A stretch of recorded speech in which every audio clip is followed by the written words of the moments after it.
Hello, welcome to episode 1 of War Toon Pods. I'm slightly late to the game with this. It might have been better to start when we planned to about a month back. Nothing big's happened in Newcastle United's past, but anyway, let me first introduce my co-host, Tom.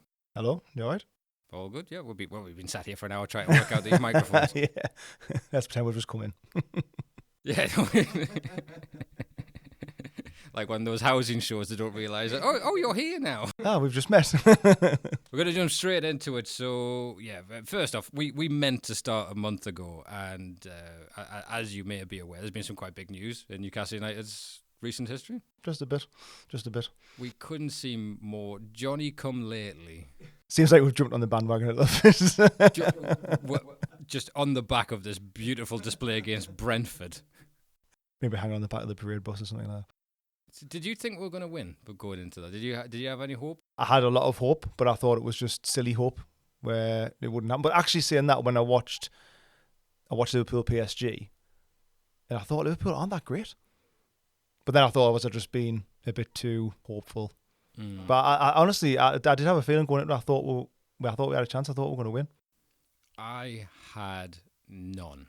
Like there was the only thing that was giving me a glimmer is every time I said Newcastle have no hope tonight. It's just a night. PSG. Yeah. I thought we were going, like, Spurs looked a good team and we beat them 7-0. Like Villa.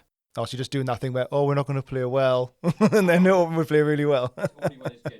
Only when it's genuine does that work out. Because, like, say my brother lives next door to a guy who works for it's like the merchandise for Newcastle, not the Adidas stuff. Like, so the stuff that says Newcastle and he gives it, and he got a bunch of stuff, and he gave me a T-shirt that had like the final with the date and the badges on. I'm like, well, I'm gonna keep that a week. Yeah, that'll be on eBay.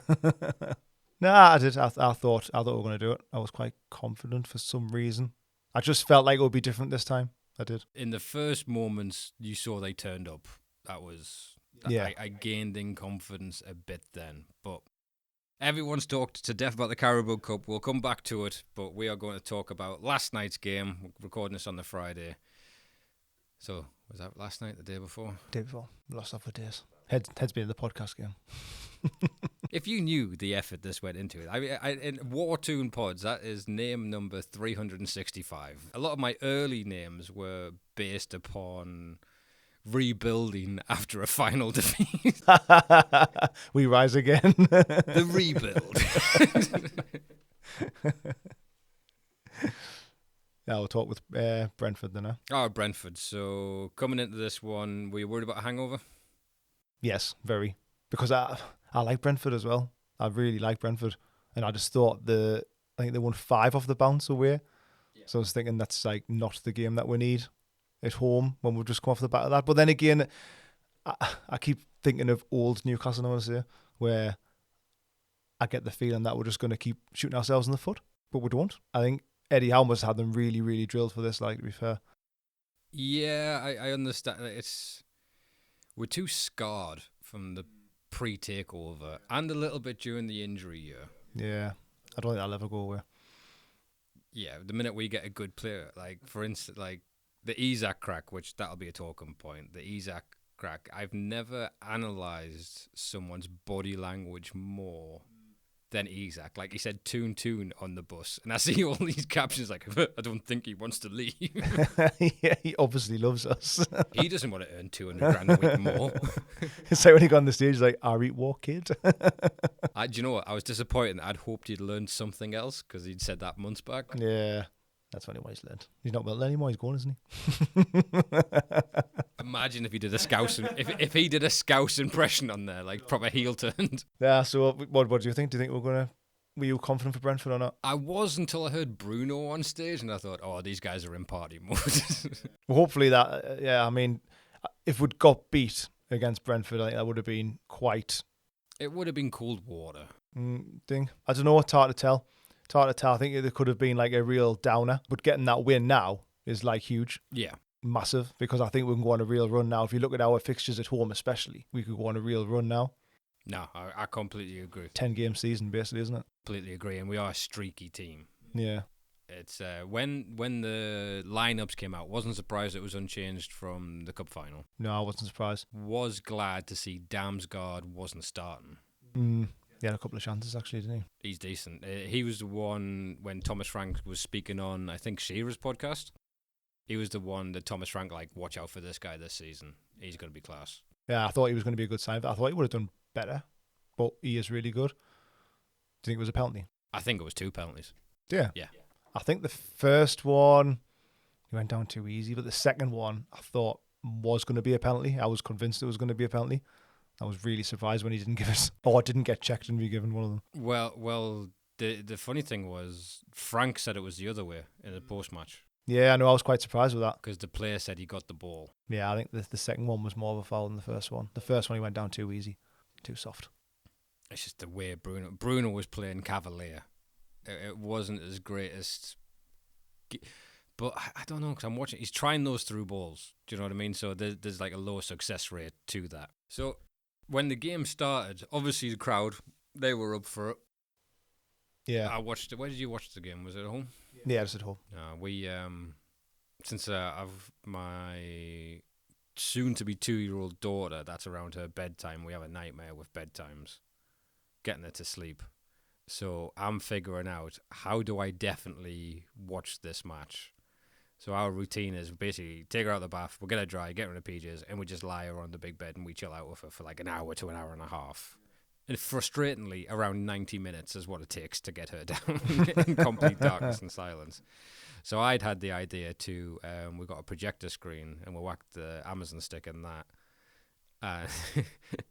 It didn't help her go to sleep. so as opposed to complete darkness, we had a 120-inch screen with Joe Linton's face charging around. That didn't help at all, did it? No, I could just see the frustration in my partner. I'm going, I think this is going all right. It was not putting her down at all. But they started they started the way we normally win games. That first 20 minutes when we set the tone, charging down. Yeah, to be fair, I think, well, I'm not gonna say Isaac should have scored, but I thought he had scored with that header in the first couple of minutes. And I thought this is perfect. But then just bounced wide. I thought it started really well, actually. But then I was hoping that's how it would start, really fast. But I was hoping for an early goal, so I was getting a bit nervy the longer it went on, thinking, are we going to regret not scoring early? But I think we seemed fairly in control up until, I would say, 60 minutes or so. Then I seemed to get a bit nervy. I would say first half they warmed into it about 20 minutes in. But I mean, love Isaac to death. That was one of his worst games in a very long time. On finishing, his build-up play, he had a couple of outside the boot passes and build-up play, and there was a time he overlapped on the wing that was class. Yeah. But his finishing itself, I want to get into. So there was the goal that was disallowed. Yeah. That not squaring it. Yeah, he's done that a few times, hasn't he? Which I'm not going to be critical because we can't be, but I feel like I can't criticize him. But I just don't understand why he didn't pass it. There is that, and then I think back to his chipped goal against Villa. Do you know when he just takes the mick? Yeah, he's got to have the freedom to try that. But I did think, that was Harvey Barnes' moment. That's what I thought as well. Yeah, I was a bit gutted for him because I think he's played quite well. I think he was even in the final, he played really well, but didn't do a lot. But was just, I don't know, always there, always offering something, confident on the ball. I've got a lot of faith in his productivity. Yeah. I think he's a great finisher, great final ball. He's not bad at running with... Yeah, if we've got to lose someone out the team, didn't want to lose Gordon, but I like Barnes. I like him coming in. That's what we need. We need a duo like that where one can come in and you don't lose very much. Different players, but I really like Barnes. I hope he stays. I think if Gordon had a longer injury, I think by the time, say, if Gordon was out for the next 4 games, there would be a conversation if Gordon gets back in the team. I think Barnes has grown into it with game time. Yeah, I do as well. Gordon's injured now, isn't he? Or supposed to be. Got a knock. It's a bruised hip. I think he's back on... Well, you never know. This is one of the things we'll talk about. You never know with Eddie Howe. Yeah, very true. But no, I think... to be honest, our most important player on Wednesday was Tonali, I thought. Tonali was class. He was class. Well, Byrne as well, to be fair. Byrne was really good again. I would argue Tino Livramento as well. I think he's really stepped into left back. Yeah. It's funny how his form's turned because right back seemed to fall away a little bit and Trippier coming back in. He's got the edge on him, but then when he's gone left back now, he seems to have got a new lease of life. I've seen people laughing saying, I think it might be another podcast, but apparently since everyone's inverted forwards, having a right footer on that side is actually beneficial. Like he's defending better on the left. He's came against Mbeumo, Bowen, and Salah. Yeah, and done class. Well, because they all want to come inside, and he naturally wants to come inside, which is why, again, well, he did it again against Brentford, where I think he's knocked their full back by actually going round them and going on his left, because I think they're fully expecting him to come in with his right, and that's why when Isak scored the second goal in the final, it was I think he was expecting him to come inside when he whipped it in with his left. That was a great turn of pace when he went beyond that. Yeah, I really like Livermore at the minute, which is just as well because I thought would really, really miss Hall. So it's like, and again, this is conditioning. I'm not used to, like, I'm worried that Hall's going to be annoyed that Livermento's there, and then he's going to want to leave, and I'm going to be left with one. It's like we can't have two for any position. That's school. Yeah, I know. It's that's what we need though. We need to have, and the more success we have, they're going to be willing to stay on there. They're going to be willing to have a two in each position type of team that we never had before. Yeah, when you think of where it's going with in the bigger picture, that's got to be it. But our fear is having to rebuild. So if you look at any team, Brighton's a great example. Bournemouth's about to be a great example, I bet. Yeah. In fact, I would say in terms of being pecked apart, Bournemouth will set prices too high this summer. Their players will force moves the following summer, either behind the doors or not, and be like, look, if something comes in 40 million, I'm bouncing. I'm not staying to hopefully get Europa. And they've been class this year. I've never seen Bournemouth. I was at the game at St James's, and I've never seen us just tactically battered like that. Yeah, probably the best team there this season, not that. Definitely. I thought, to be fair, Brentford played well the other night. I like Brentford. After the game, I thought we deserved it, but then when I watched it again, I was thinking, may have been a bit lucky. Just before we go on to like a full conclusive of the match there, I would want to get into Sandro Tonali's goal. So if you picture it, I'm lying in the bed with a child reciting her book, Pirates in Pyjamas, without the book. We took that away. She still kept on saying the words. I'm getting glared at because our sleeping routine is fucked on the back of me wanting to watch this match. And since it goes through the stick, it's an extra signal thing. So my game is usually about 30 seconds behind someone who's watching it just through a skybox. So if I get one message, it tends to be we've conceded. Yeah. If I get between 2 and 3, it means we've scored. But there is basically, you would message, for fuck's sake, can't believe Charlotte that go. Do you know what I mean? Yeah. So I don't know, and the rule is I'm not allowed to look at my phone for spoilers. And where, like, in the corner, I'm like, oh, they're going to break here. There's no one in the box. Yeah. Then Sandro Tonali's shot come across was Unbelievable. Oh, I love him. I'm just devastated that he said it was a corner. It said it was a cross. He said it was a 70% cross, 30% shot. I was convinced it was a shot. When I watched it go in, I thought, I think he's meant that, the way he hit it, because he didn't seem to whip his foot around it. He, like, struck it. But obviously, he said it was a cross now, so. Well, he told Thomas Frank he meant it. Yeah? Like, Thomas Franks came out and said, like, I asked him, did he mean it? And he said yes. I thought he meant it. I'm going to claim that he meant it then. Maybe he didn't want to talk to Thomas Frank, I don't know. Piss off, Thomas, man. But I had two theories on it. My first theory was, I don't know if you remember, Brentford almost scored a similar one, but Pope got to it. Like, yeah. Pope wasn't as wrong-footed. Yeah. And it wasn't Sandro Tonali smashing it in. So across, and I went, he's a footballing genius. He went, oh, their keeper's off the line. I'm going to try that. That's how much I love Tonali. Like, if Jacob Murphy scored that, you're like, you boss side.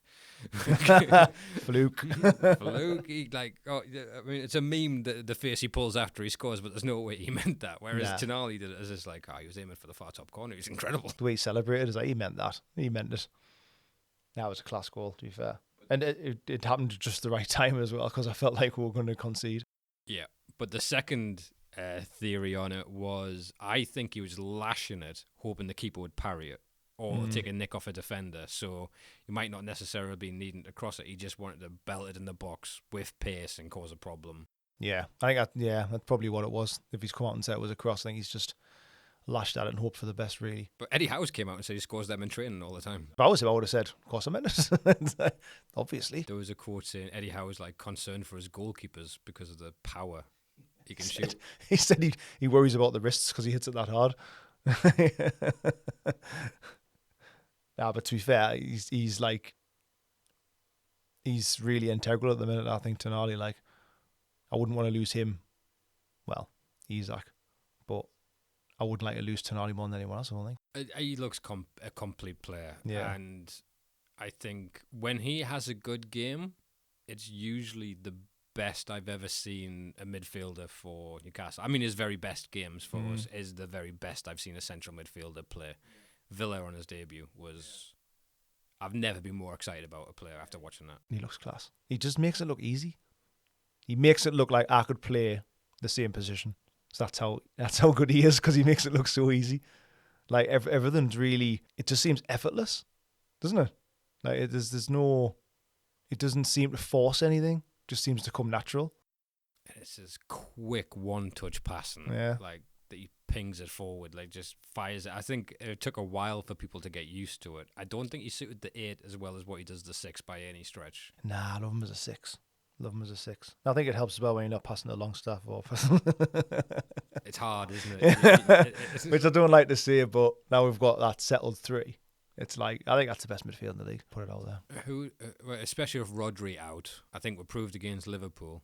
Liverpool's good, but I think I was the best in the league. I really do. I know they have off days, but I think when they're on it, there's just no better 3. It really isn't. I don't know who I would sub out. We're not looking for central mids. I want Miley to get a few more minutes. Yeah, I like him to come in when he needs to, and I like Willock. I really like Willock still.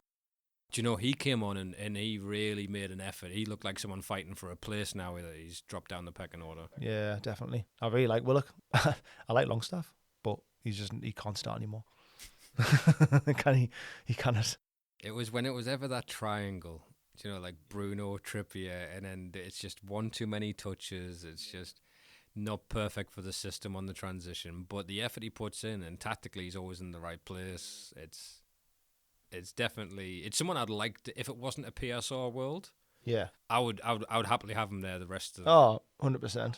Yeah, 100%. I wouldn't actively look to get rid of him unless we, like, say, a PSR reason. I'm an animal on Football Manager. You're brutal, though, aren't you? Mr. Off at the clubs. You're cutthroat. me on Football Manager has had so many chats with Jacob Murphy about, you will accept this bid after a loan. Yeah. This is permanent, Jacob. Because he's got a contract till 2027, and the first thing I'm buying is wingers, and I'm like, can I come back? No. Jacob Murphy has rejected the contract offer. You need to go out the old ones, 97, 98, where you can just release them with no interaction. Released. Goodbye. The club will pay the excess that ever it needs to pay. Now I've got to have a chat with them when they're on the bench for a Caribou Cup match. But again, look at Jacob Murphy. The difference in him this season, like, I think compared to Miggy, having a right footer that can cross, that cross was great. That cross again was class for Isak. I know it was Brian and Bremer, wasn't it? It was slipped. It's not just he slipped, and I know it made it easier, but I still think the ball was brilliant because it's hard to defend that. That's like if it comes in head height or in the air, it's an easy defend, isn't it? But not coming in like that at your feet with the pace, really hard to defend. And quick, and I don't think, to be honest, they're not used to right footers whipping them in quickly anymore because it's all inverted wingers. Yeah, and that he does that well. He does it really well. Going back to Isak not having a good game, if you watch that goal back, it wasn't going in. Oh, it takes a deflection, doesn't it? Yeah. Isak kind of spoons it down a little bit, and it goes off Mbuemo and then goes in the corner. Yeah. It was just... but I think Howe said after the game, didn't he, that he had a bit of a niggle. That's why he took him off. So I don't know if he felt something already or he wasn't 100% or... Because I think he needed to start because we needed to win. So maybe he wasn't 100%, but he just thought he has to start. Isak starts no matter what. Like I said, his build-up play was fantastic. So I think it might have been a case if he has to start, he started, he got a goal, brings him off. He came off at 1-1, I think, didn't he? Was it 1-1 he came, was it? Right. Oh, yeah, it was, because I was quite surprised, actually. And I saw Wilson, and I was thinking, he doesn't look fit. Still.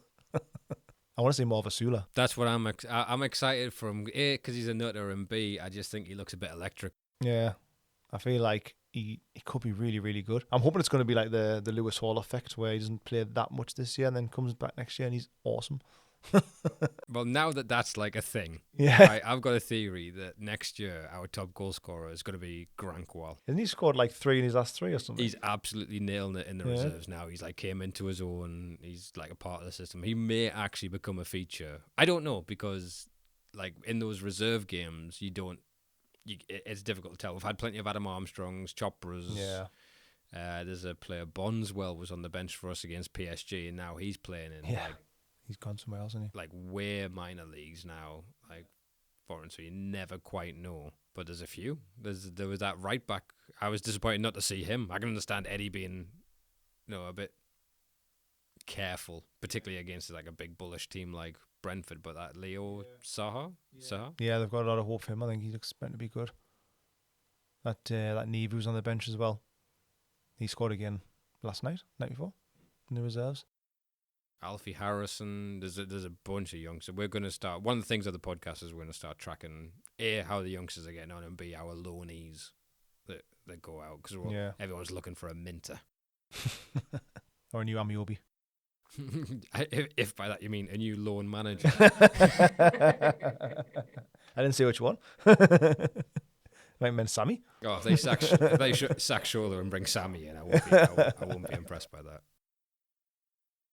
So the post-match, Eddie just said it was a gritty performance. They had to find a way to win. I think Thomas Frank wants our job. Do you think he's one of the ones in line? Yeah. Well, I don't know if he is, but I think he wants it. In fact, I think there's a few people pandering to Newcastle because they might want the job if he ever goes. It's funny you say that, because his post-match was very much a different tone. Yeah, I think so. He's been at it a couple of times about Newcastle, though, saying that. No, well, there was the one... And this is why I didn't really like him, because when it's a little bit like Klopp, right? When Klopp wants to be charming, when he wants to say the right thing, you're like, oh, look at this guy, he's brilliant. And then when results aren't going well for Klopp, or any manager, then he was a very different, like he's pulling hamstrings, he's screaming in the referee's face that much. But it was the match where Brentford dominated, we're away at Brentford, and... I think Joe Linton got a cross to own goal, and then Isak scored that beautiful side foot curl into the top corner. Ah, yes, yeah. When him and Wilson were playing together. Yeah. But after the match, he sounded like an insane fucking general. Like he's like got that faraway look in his eye. He's doing it, and he's saying like, "I thought we played well. They get an own goal, and then a £65 million striker comes on and scores." Jealousy. And then they passed to the 65 million. He quoted 65 million pounds about 3 times. Yeah. And then that season they sold Ivan Toney. Guess how much for? 64 million pounds. 64 million pounds, exactly. 64 million pounds. Synergy. That's exactly what I was about to say. And so they had a 64 million pound, and he's one of the reasons why that rule came in. The Tyndall can't be in the thingy. He made a lot of complaints publicly. I know the rest of the clubs go and make their own little rules and vote on them very quickly against Toon. But he was one of the ones like Jason Tyndall was doing this, and like he wasn't on the field. Snitch. But I will say this about Thomas Frank. If I ever get the money to go to Turkey for new hair, I'm coming back with Thomas Frank hair. Was he done like? Nah, I just want to look like... No, I just want to look like him. I just want that hair. Choose better hair than that, surely. Look like a new character on EastEnders. Eddie Howe hair. Or Jason Tyndall hair. No, I thought, when he seemed to be... I was expecting him to come out and say that they deserved the win. It was 2 penalties. But now I was quite surprised when he said he thought the first one was, the second one wasn't, did he say? Or was he the other round? Yeah, the first one. Two hand push in the back, which we got lucky of that in the past. Was it Isak against West Ham? Where the only highlight in that West Ham away match was as he pushed him over enough. Yeah. I mean, don't get us wrong, I think both of them on another day could have been given as penalties. Yeah. It's like there's no consistency, really.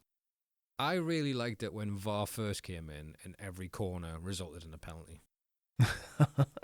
Yeah, they cut down that, didn't they? My big pet peeve is yellow cards for tactical fouls aren't given enough. Mm. There's been a few games, and I'll quote the Bournemouth smashing we got at home. The amount of times we just got chopped on the halfway line on the break, and every time Tyler Adams and the other dude was just like, yeah, whatever. Like, Yeah, Joe Linton's good for them though. I mean, speaking of Bournemouth, they kind of owed us one after when he clotheslined their goalkeeper. Yeah, I forgot that. We're getting away with a couple, to be fair. It is swings. I felt it was a good performance. Who was your man of the match you going for? I'd say Tonali, just on that goal as well. That's a fair shout. Mine was between Tonali, Livramento, one of those two. Really, really top performance. I say Burn. Burn was immense again, I thought. There was a moment when he stumbled. Well, yeah, we'll not talk about But that. again, I think I have a more critical eye for like the local players. I just love him. He's class. Sven Botman comes back. Who drops out? Shaw.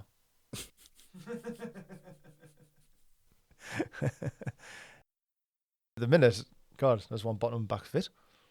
He's there's nothing even being said. I mean, I think how did his press conference today? And he's mentioned obviously Isak is at a knock, which could mean anything from a week to a year out. Well, that when he did that the first time, because he had the Liverpool game, then I think this is his debut, and he scored those 2 goals. The second one was definitely not offside. There's no way to prove. It's ridiculous. Then Palace was after that, I believe, and then he'd had an injury over international period. Yeah, and that was like the September, and he wasn't back till late January. Yeah. Eddie Howe was like, "Oh yeah, he's doing fine. He's back soon." And then another international break came. You're like, yeah. So I don't know if he had felt something and then he's made it worse whether he's played or whether he's just, I don't know. Hopefully it's not bad though, because I don't fancy relying on Wilson for the rest of the season. I don't think it would be. I think it'll be Gordon. Do you think? Yeah, Well, I suppose, yeah, because it'd be harsh to drop Barnes in it anyway. So I don't think he's ideal as a 9, but I think if it comes to that setup with Gordon fit, Gordon goes in as the 9 before Wilson becomes first team. Isn't it funny, on a side note, we never ever mentioned Joe Linton as a striker anymore. So we have this debate about if Isak's out. I don't fancy Wilson. Gordon will probably play up front. Joe Linton's is never mentioned, is he? He's just not. It's just off his CV now. This is just striker. Nah, not anymore. Such an incredible turnaround on him. Yeah, unbelievable. That could be another pod in itself. But I liked the energy they went with. They were pressing. I will say there's a difference in the pressing with Barnes as opposed to Gordon. There's a few times I see Isak closing the goalkeeper down, and he has that outlet pass to the right back, and Barnes is nowhere to be seen on that. I don't know if that's tactical or not, but I know Gordon's chasing that shit down a bit more. Yeah. But like I say, for Livramento and Barnes, I was really worried when we lost Hall and Gordon within the week. But I think it works well. That's not too much of an issue. I think it's one of the least of our worries at the minute, actually. It's still a good team, isn't it? Yeah. That's still the crazy thing to get our heads around. Yeah. I think I'm glad that we're not playing till Monday night. So I've got a few extra days, because I still feel like there's a bit of a hangover there. I don't know if it's just like after all the emotional side of the parade and everything, or I'm glad we've got Brentford out of the way and we've won. And then hopefully it's a bit normality again, maybe. Yeah, just I think they just need a run through these easier fixtures, and I think we'll probably have a couple of the one. I mean, we've got Villa, and I know we've got Arsenal before the end of the season. Villa, Arsenal, Brighton are big teams we've got to play. We've got Chelsea at home as well, haven't we? We do all right in that fixture at home. That could be a Champions League knockout potentially. Yeah, for the Champions League, it's City I worry about going on a run. I think they can go and be unstoppable at any moment again. Missing Haaland now, don't they? Missing Haaland, and De Bruyne's announced he's leaving today. That's good.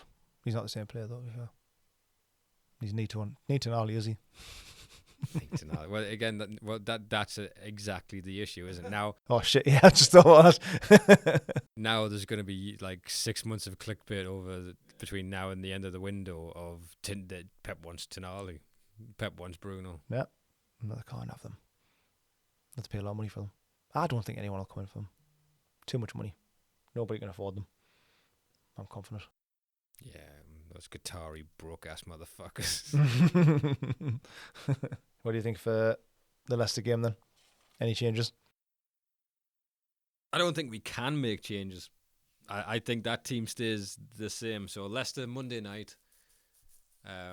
What's your predictions for that one? I think 3-0. 3-0? Leicester are bad. They are bad. They're really bad. They've only had 2 players score since Christmas. Really? Canusi and Vardy are the only 2 goal scorers. Vardy. I keep forgetting he's still there. Angry little man with his Red Bull. Yeah.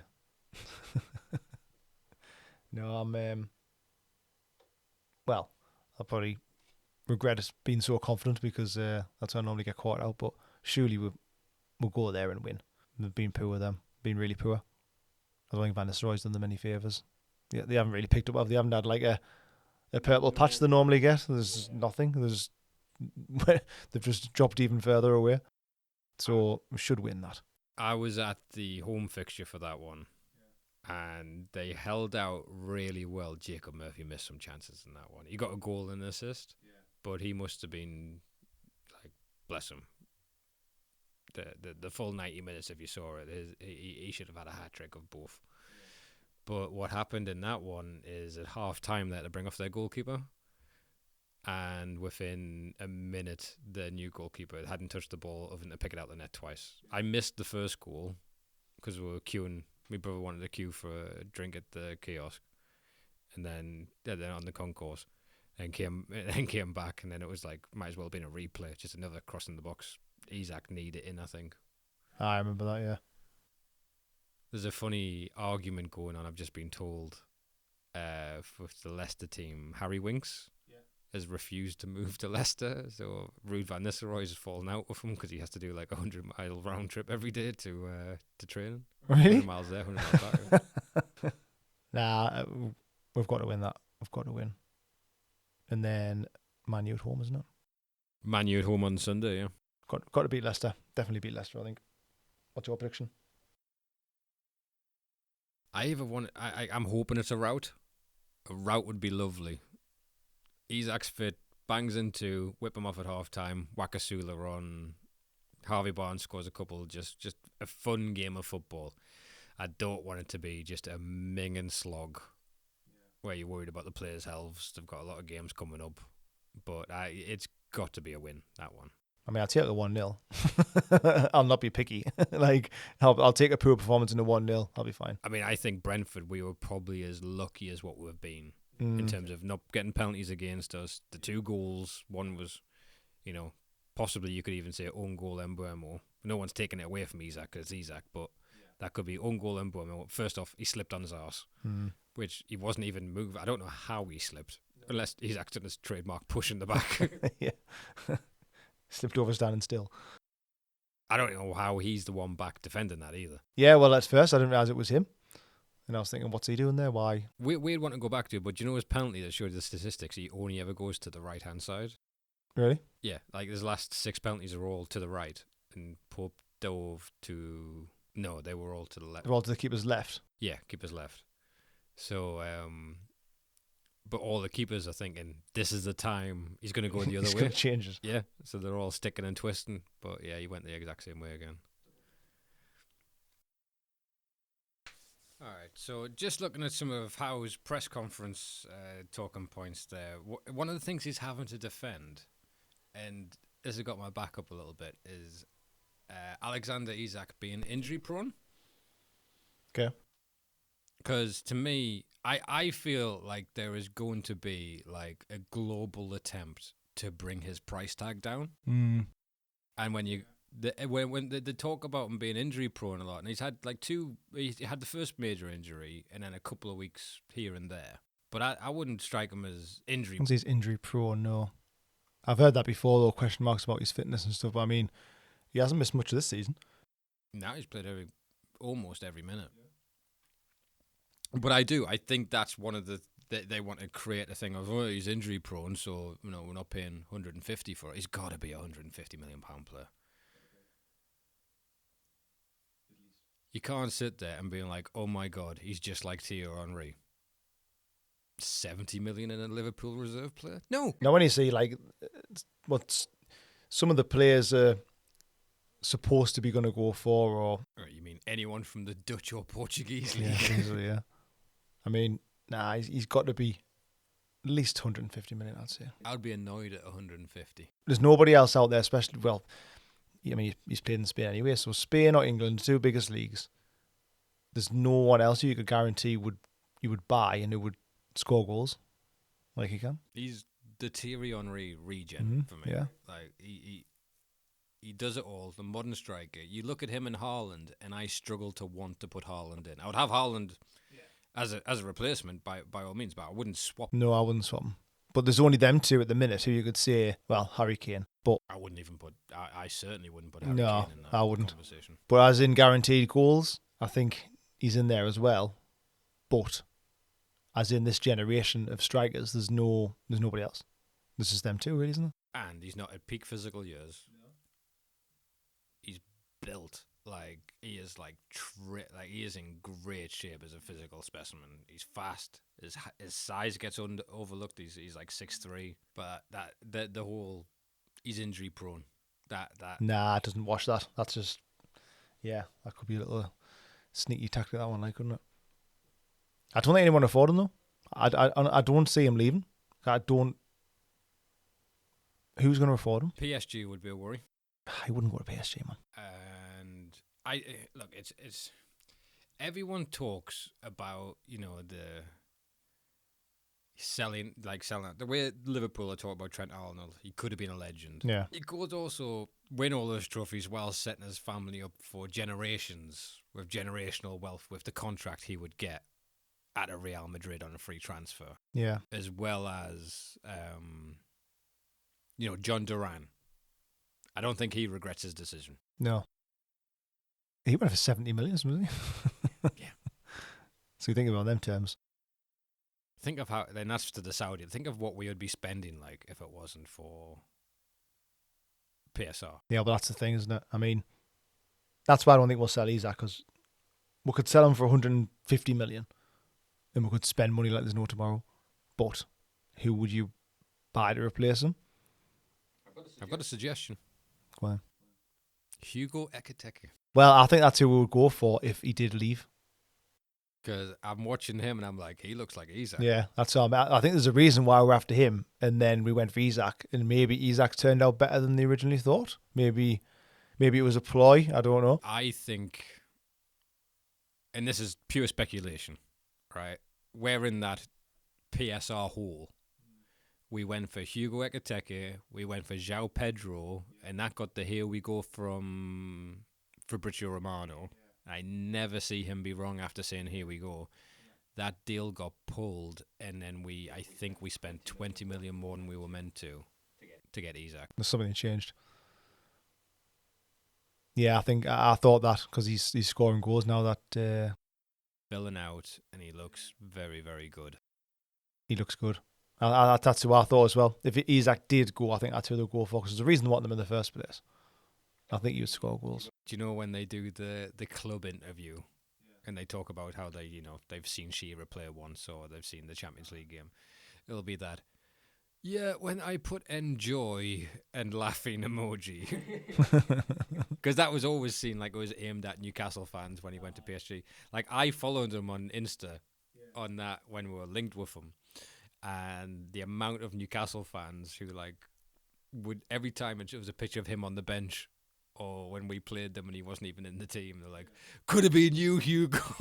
Like, we do not let it go easily if we feel spurned. And that one Instagram post of him laughing with his agent and saying enjoy.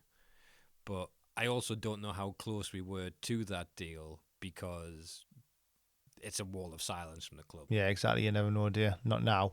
I think we're pretty good at keeping things quiet now. Well, apparently Ashworth did the Game of Thrones Tyrion Lannister find out who the leak is. He told everyone he was going for a different player. Try and find out. Yeah, he told one person he's gone for Jesse Lingard, told another guy, and then whichever one got out, he was just like, they're gone. Look what happened to him. I had a theory. I had the Newcastle linked theory about him getting the axe. Go on. All right. So Man U, you look at their squad, and they have got like, I think that Jim Radcliffe is a Mike Ashley. Yeah, it looks like it. This is stripping the club to bits. When he's taking away the tomato sauce for costs, he's not getting Heinz in anymore. And you look at that squad, there's only one place you can send players of that. You can only send a 33-year-old Casemiro on 500k a week for the next 2 years, and that's Saudi Arabia. And you can't have Dan Ashworth ring up after he's been caught illegally getting tapped up by Man United to the Saudis. He can't be involved in it. I think that's one of the reasons. Could well be. It fell out with the Saudis. It's who, sorry? Mr. Ashworth. So, anyway, back to Leicester. I've been looking at Leicester's run-in. All right, so you're on... I want to say... I'm going to get this right. 30 games played. They're on 17 points. To crawl out the relegation zone, the closest is Wolverhampton on 29 points. This is their run-in. Their current run-in they've got stuck with. So they've played Chelsea away, Man U at home, Man City away, Newcastle at home, Brighton away. Yeah, they beat Man U. Followed by Liverpool at home. And they got beat by Man U 3-0. They made Man U look good, actually. Yeah, I think Leicester's down. No, I just hope it's not one. I think it will. I think he'll be up for it again.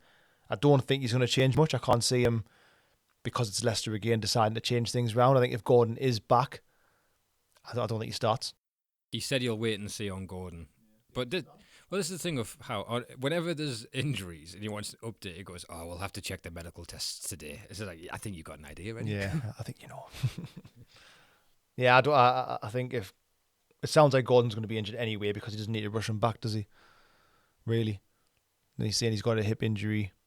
He's not. He's been trained on his own. So if that's the case, I can't see him rushing him back, and he's definitely not going to start. But I wouldn't start him anyway. If Isaac's injured, would you start him? I think he'll start Wilson. I think he'll have him and Jamie Vardy like Highlander 6. I think he'll start Wilson. If Isaac isn't fit enough to start, I think he'll go Wilson. I think he'll go Barnes still on the left. Gordon possibly on the bench if he's fit. You'll not start Sula. What about if Trips is out? It's going to be Kraft, but I think that's a blow. I think Trips has been great coming back in. Yeah, he has actually. He's had his best form since he come back in, hasn't he? It's been really, really good. I think everyone almost written him off to say he's past his best, but he was absolutely awesome against Arsenal in that semi-final. Awesome in the final.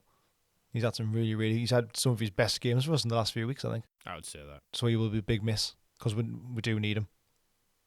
I like Kraft. I think he's a good backup, so I think he probably will come straight in. He's definitely not going to throw that youngster in, is he? And I don't think he's going to start pushing Burn out left back or Livramento right. I don't think he'll do any of that. He'll just put Kraft straight in right back. Nice and simple. Kraft looks like he could be Eddie Howe's son. He's just a functional fullback. He'll run, he'll get his ass in the way of shots. A steady Eddie.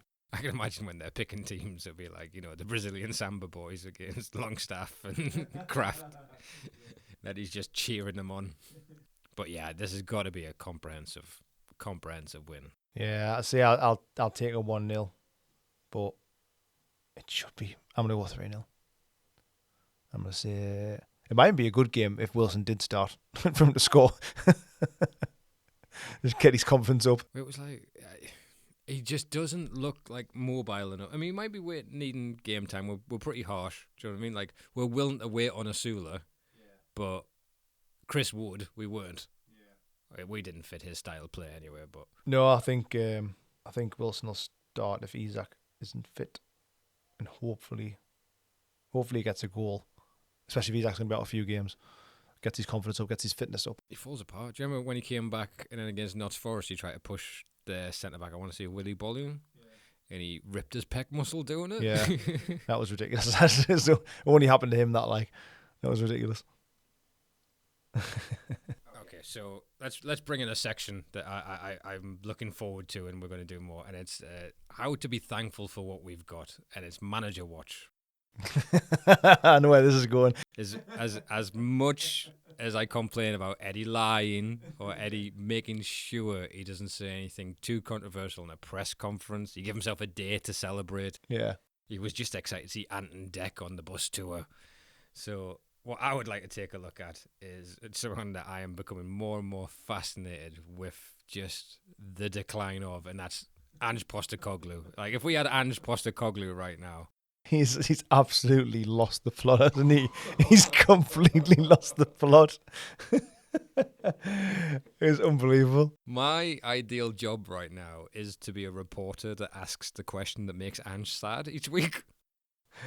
I watched that and I couldn't believe it. It was hilarious when he got booed for the substitutions. He started, and then they scored. He started cupping his ears and giving one to the fans. Do you see that? And then the goal was Then disallowed. it goes disallowed. Have you seen the interview afterwards when he claimed he didn't? Yeah. He's like, no, we'd scored. I was just wanting them to celebrate, that's all. What I was trying to do was hear my fans. That's when you know he's lying. No one cups their ear to hear. Nah, he's talking shite. It's the beautiful, because when he came in, everyone's like, what a breath of fresh air. He's like, nah, I'm just copying Pep, mate. Aye. He's like, I win things in my second season. And then, they've had the injuries. I got a good mate who's a Spurs fan, and they have been decimated with injuries. You lose Harry Kane as well. That was a big vocal point. But to see him each week look like he wants to kill a reporter. Imagine if he just one day did lose the plot completely and try and go at someone. That's the way it looks like it's going at the minute. Looks like he would jump over the press conference table and try and go to a reporter at the minute. He almost dropped the F-bomb on Sky because we just got a goal, mate. Fair goal. And you saw it. I saw his lip. I saw him bite into it.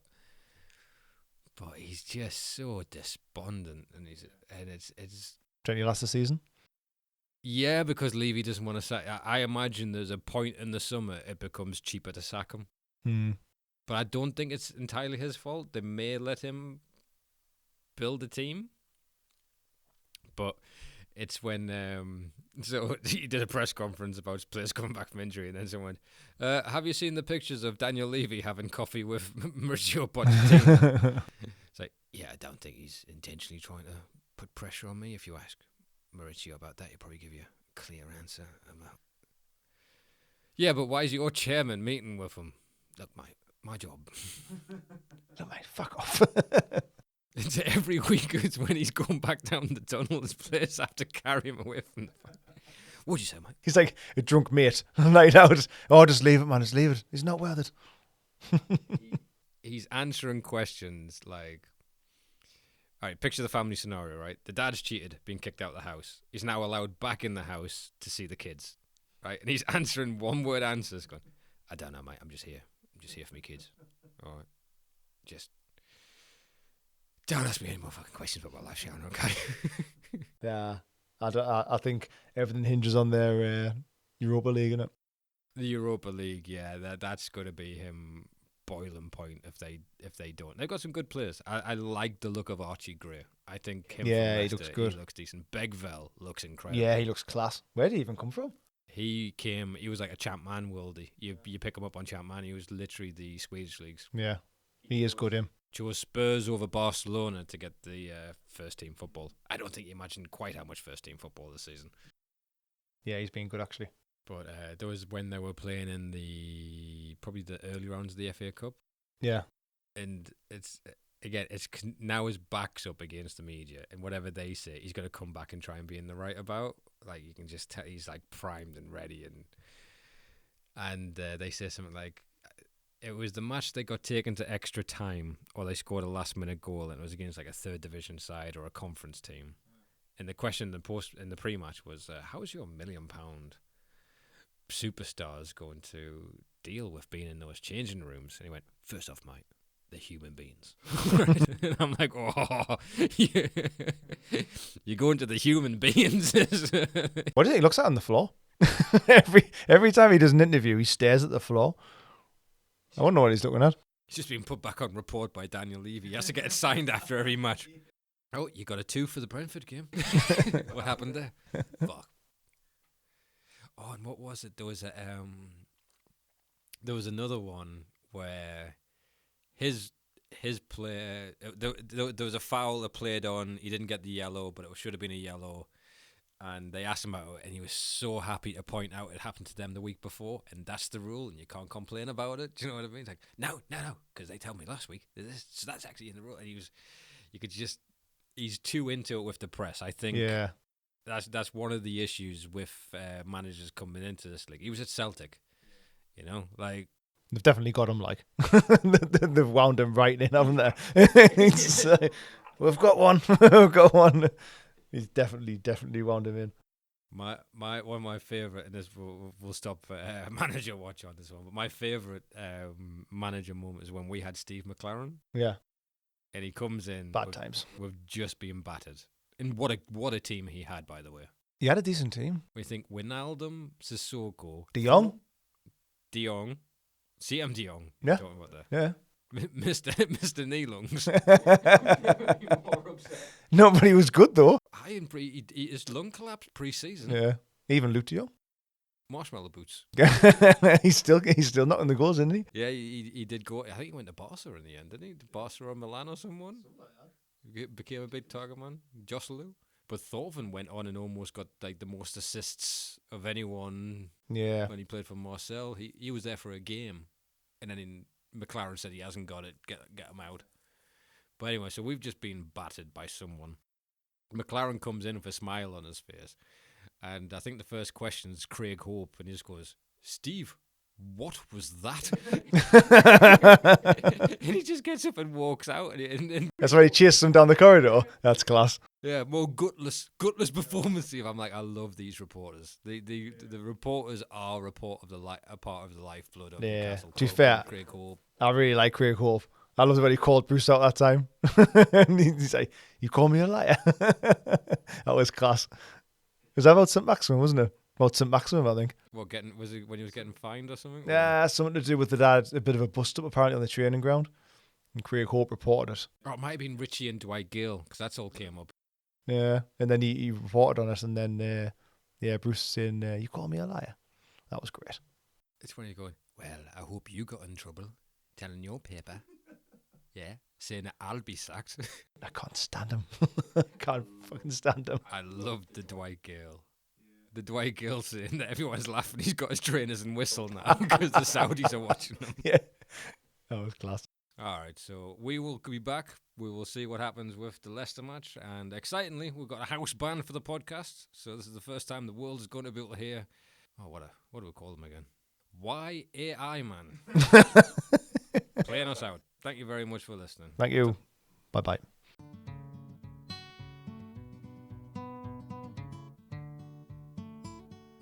Jolinton, I'm cheering how you turned it all around. Jolinton, you proved the doubters wrong, now wear the crown. You came in as a striker, lost and shy. The goals wouldn't flow, though you try and try. The fans were restless, the pressure grew tall, but something shifted, you answered the call. Jolinton, I'm cheering how you turned it all around. Jolinton, you proved the doubters wrong, now wear the crown.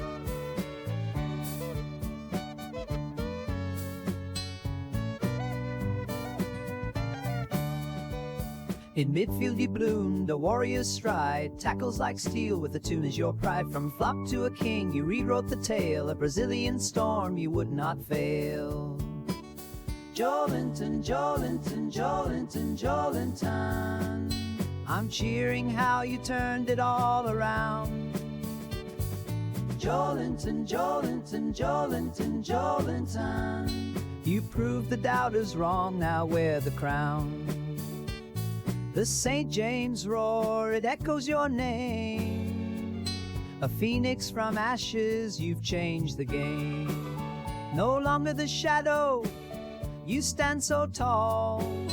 Jolinton, our hero, you've won us all. Joelinton, Joelinton, Joelinton. I'm cheering how you turned all around. With every passing fight, your heart's on show. Joelinton, oh Joelinton, the tune's on glow.